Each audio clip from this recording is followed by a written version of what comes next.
Good morning. It's a slightly overcast Wednesday, the 9th of July, 2007. I'm sitting on the front steps having a little bit of coffee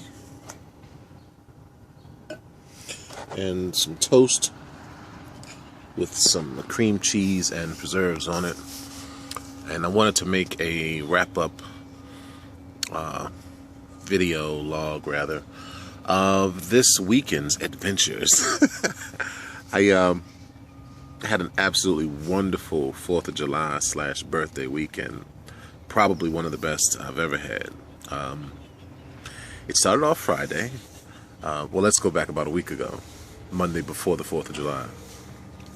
Get a little text message from my sometimes on again, off again girlfriend, Kim, who's currently on again, big time, asking me to make myself available on Friday.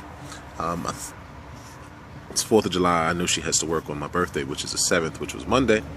So I thought she was taking me to breakfast, to a little brunch or something. So she shows up and has all this stuff, food and coolers, and she's gotten my daughter to put my life jacket in the back of the car along with a blanket. So she says, we're going paddle boating. I'm like, paddle boating? Okay, I can't stand paddle boats. I don't say this to her now, but I'm 6'7", and for me to paddle boat, my knees basically have to be in my chest, and it's just not very comfortable. But anyway, I didn't say anything. I was like, okay, cool, paddle boating. It's good to be by the water. And so she drives. She says, well, I need you to put this blindfold on. Blindfold? Is this woman going to try to off me or something, or what? I don't know. Because I hadn't been a particularly good boyfriend that week. Anyway, I play along. I put the blindfold on. And she proceeds to drive for about 45 minutes. And, we pull up to a place. She says, okay, happy birthday. Take your blindfold off. And there are a bunch of my friends there. And she says, surprise, I've chartered a sailboat. We're going sailing for the morning. I couldn't believe it. I'm talking blown away. How she pulled it off, I don't know. I'm like, how did you rent the boat without giving them my credentials? She says, well, I talked to the guy, and I told him that you had taken the classes, that you'd been sailing. So he said he'd ask you some questions, and if you seemed like you knew what you were doing, he'd give you the boat. Well, lo and behold, the guy never did ask me any questions and just gave me the boat. So give thanks for that. And it was just an amazingly sweet thing. Unbelievable. She rented a Hunter 37, which is a 37-foot sailboat. It's around a 1979, 1980s version, which is an older boat, but man, could that boat sail. I mean, it really could move. And, didn't have any electronics, but it was an awesome sail. For those of you who live in the Northeast, you knew that a hurricane, I think Hurricane Andrew, came up the East Coast that same week. So we went sailing Friday. Hurricane Andrew had just passed by Maryland the night before. So it was really, really, really, really blowing out there. I mean, it was constant 20 with gusts up to 30 plus coming up the bay. And it was the most wind I had ever sailed in. And the charter company said not to put up the mainsail. All we need is the mainsail. I mean, all we need is a jib, the headsail, for the day. And they were absolutely right. I mean, we were probably doing 6 or 7 knots going downwind most of the day. And then we had to beat to wind to get back. And really didn't even do that, just motored back. But it was a great sail. And so I wanted to kind of make notes for myself, and that's why I'm doing this log.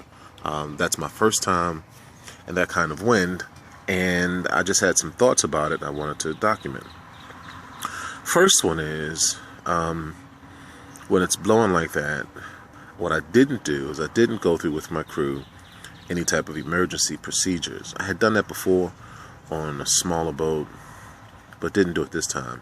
And I think I really should. Every time I go out with untrained crew, let them know what the safety procedures are, how to use the radio, how to throw, how to spot, man overboard, kind of things like that. Just something brief, not really to scare anybody, but just kind of let them know, hey, if something goes wrong, this is what we should do. I didn't do that, so I've got to remember to do that every time. Definitely. I did plot my course out this time. It was much easier because the marina kind of gave you a plan of where the best sailing was, and they were absolutely correct of where we should go and what we should do. We basically sailed down the South River. Kim rented the 37-foot Hunter from the South River charters, and basically sailed down the South River, which is a beautiful river. I mean, lots of beautiful homes, great scenery, and that day, great wind. Down to the mouth of the river, and the limit that the marina, or that the charter company gave us that day was, I think it was Thomas Point Shoal Light. I think it was. Anyway, it's a lighthouse that sits out about a third of the way into the Chesapeake Bay off of the South River, off the mouth of the South River, which is probably a good 2 miles, a good mile and a half into the bay out of the South River. Well, so we came out of the South River and we spotted the lighthouse. I said, okay, well, that's our limit. Let's see if we can sail closer to the lighthouse and take some pictures of the lighthouse. They're really kind of beautiful. They're different kind of lighthouses than you have, in New England. They're not the tall lighthouses. They're small, close to the water. Maybe 20 or 30 feet off the water. That's it. And so, in trying to, I guess you could say, we were going downwind most of the day, and so we basically tacked to port and put ourselves on a starboard tack to try to make wind, or sort of be on a beam reach rather, to get to the lighthouse. And with the wind coming directly down the South River and the water in the bay, we got to some really interesting chop that day. And one of my crew got sick. Tiffany got sick, and she had to evacuate her stomach a little bit. And I made a decision to, instead of trying to prove something to myself in terms of sailing, I rolled up the jib a little bit, calmed the boat down, and decided to stop that attempt to make it to the lighthouse. I really wanted to do it just for the sailor in me to sail that course, that beam reach, and to get to the lighthouse, because it was a little choppy, and for myself, it's like riding a bull or something. Not that I could do that, but it's the fun of it for those who like to sail. But for the sake of my crew, didn't continue on that course, and ended up turning around and motoring most of the way back. And basically, it's not really a bar, but entering a river from a larger body of water can be a little bit interesting, and I learned that this time as well, because we couldn't get right back in. Initially, we tried to sail across the wind to get back in. That didn't work. Basically, we're sitting still, and so I turned the engine on and tried to head back up the river. That didn't work. So what I did is I altered course a little bit, and instead of heading right back into the wind, I went a little to the east, which sort of it would have been a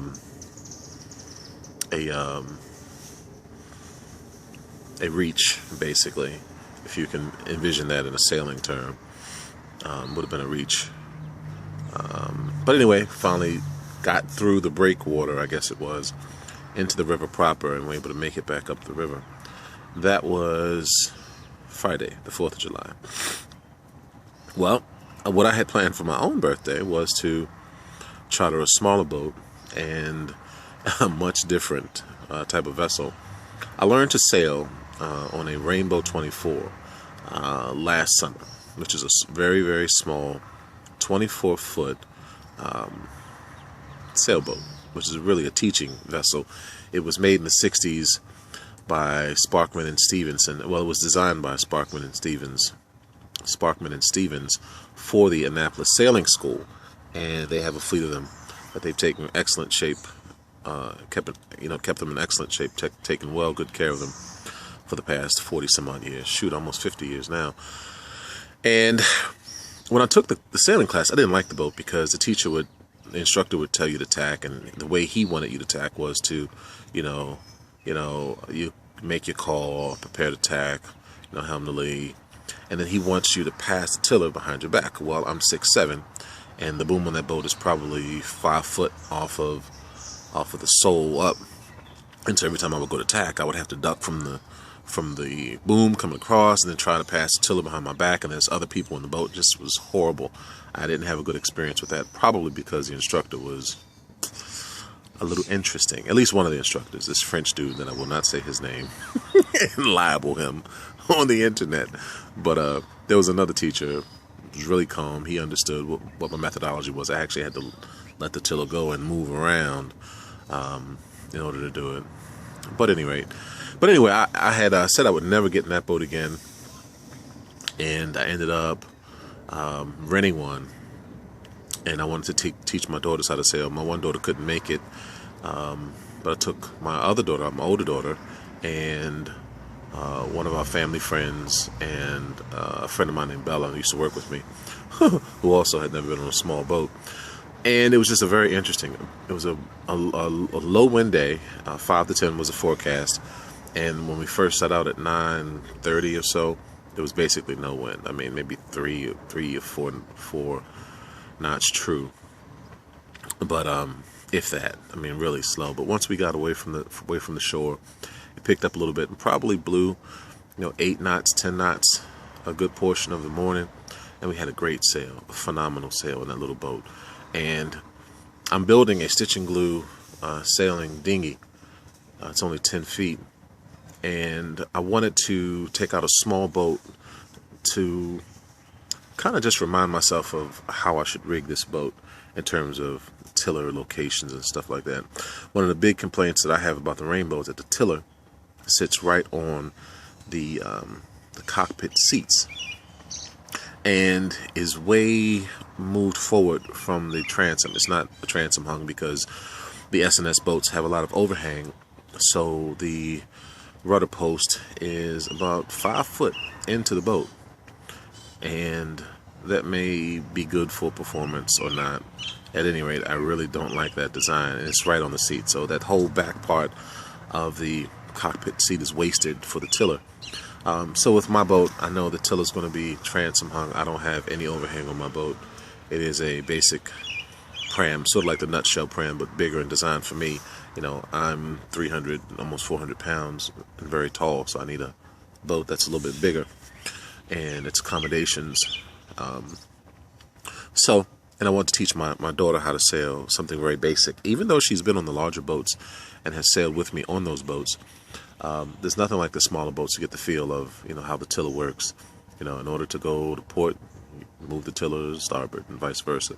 A little challenging for her, but they got it. And it was just a great day. A wonderful sail on a very small boat that I think I will take out again. But again, not with more than 2, probably 2 crew.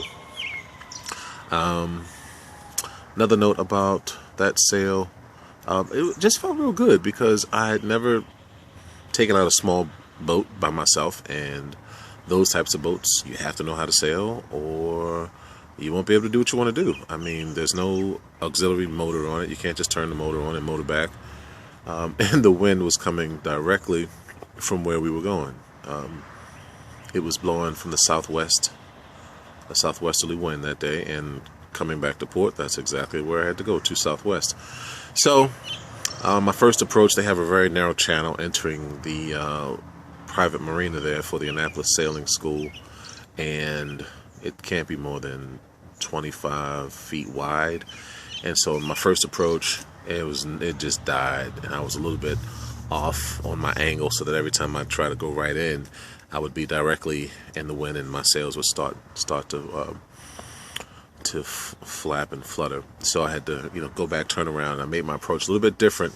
So coming in, I would come across the wind more so than trying to come up to it. That means I'm a sailor, baby.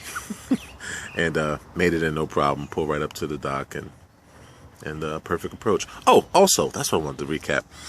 On Friday, driving the 37-foot Hunter, the biggest boat I've ever helmed before.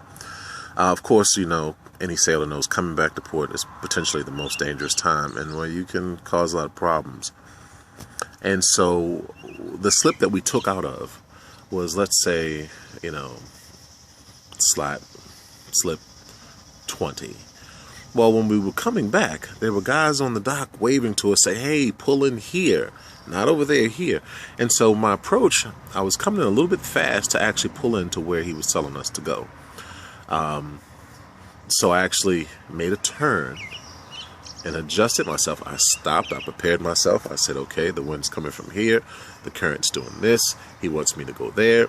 This boat operates as such.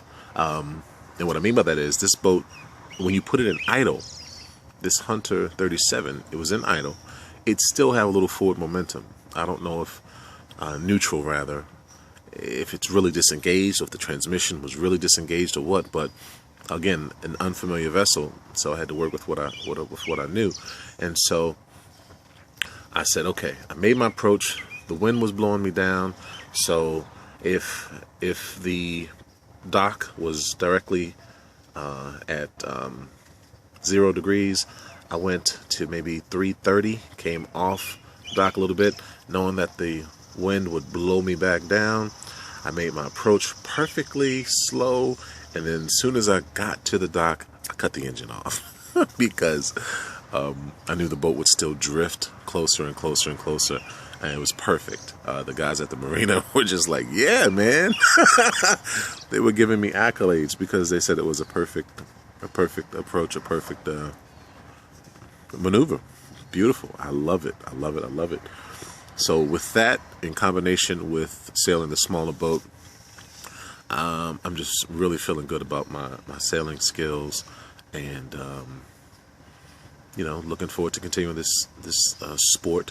One friend of mine that went out with me on Monday for my birthday in the small Rainbow 24, I made a little video. You could check it out. I didn't name it yet, but she says, don't think you're coming out for a leisurely sail, because he will put your tail to work. And then my comment to her was, well, you know, sailing is an Olympic sport. And she replied, I ain't in the Olympics. Anyway, I thought that was hilarious. But, you know, sailing is a little bit of a sport. You know, it's leisurely once you get the boat going and you know, just cruising. And continue to grow and get my own boat finished so I can move into building my bigger boat. I have designed a 50-foot cruising sailboat that I want to retire to for a year or so after my kids get to college in about 4 years. End up giving myself 4 or 5 years to build it, and got to finish the dinghy first and move on to the big boat. At any rate, this has been my recap of Sailing Weekend July 2014. I'll talk to you guys later. Peace and blessings.